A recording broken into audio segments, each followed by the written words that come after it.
Apa yang dimaksud dengan perkataan Yesus bahwa bukan orang sehat yang memerlukan tabib, tapi orang sakit? Ibire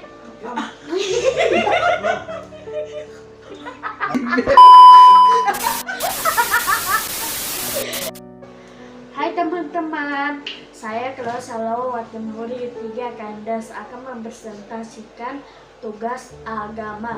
Pertama, tokoh dalam Alkitab yang berdosa dan bertobat. 1. Sakeus dikenal sebagai pemungut cukai yang kaya raya dan bertubuh pendek.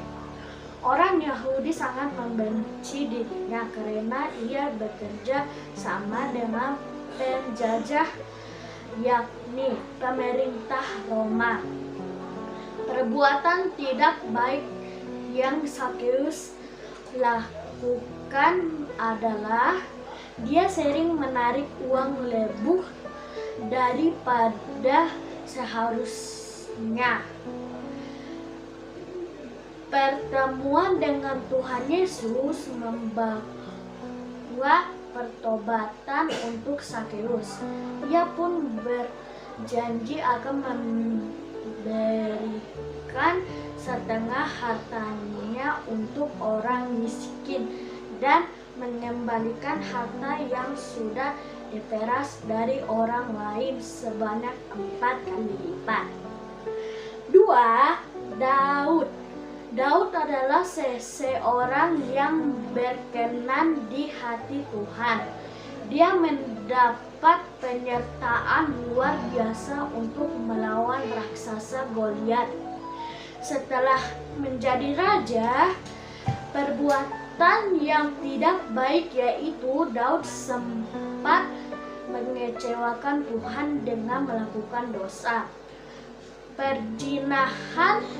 Perbuatan Daud membuat Allah murka, sehingga dia mengutus Nabi Nathan untuk menegur Daud. Setelah mendengar teguran tersebut, Daud meminta ampun kepada Tuhan dan bertaubat. Tuhan mengampuni dirinya, namun Daud harus menerima hukuman berupa kematian anaknya. 3. Yunus merupakan seseorang yang diutus Tuhan untuk menyampaikan pertobatan kepada penduduk Niniwe. Perbuatan tidak baik Yunus adalah ia memberontak dan kabur ke Tarsis. Ketika kabur menggunakan kapal, badai besar terjadi dan ia dilahap oleh ikan besar selama menetap di perut ikan. Yunus meminta ampun kepada Tuhan dan memohon pertolongannya. Akhirnya Tuhan mendengarkan doa Yunus, sehingga ikan itu memuntahkannya ke darat.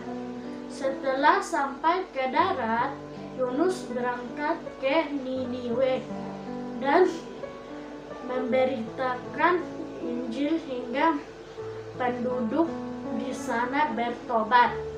Kedua, siapakah orang Farisi pada cerita Yesus memanggil Matius? Simon orang Farisi. Ketiga, apa yang dimaksud dengan perkataan Yesus bahwa bukan orang sehat yang memerlukan tabib, tapi orang sakit? Bukan orang sehat yang memerlukan tabib, tetapi orang sakit. Aku datang bukan untuk memanggil orang benar, melainkan orang berdosa. Contohnya seperti seorang dokter yang selalu sabar mengobati pasiennya sekalipun dia bandel dan ngeyel, atau bahkan galak serta so tahu dengan pengampunannya. Tuhan pun selalu sabar mengobati luka-luka kita akibat dosa. Keempat, apa yang dimaksud dengan pemungut cukai? Pemungut cukai adalah istilah yang digunakan bagi orang yang bertugas mengumpulkan pajak dari masyarakat Yahudi untuk diserahkan kepada pemerintah Romawi di Palestina sekitar abad pertama.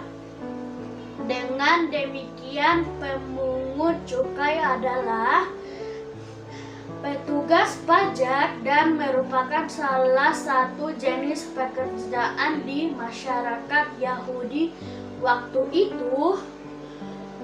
Kelima, tuliskan ayat berapa sampai berapa di kitab Kejadian yang sudah kalian baca. Kejadian 1 sampai dengan Kejadian 3. Sekian presentasi saya. Terima kasih.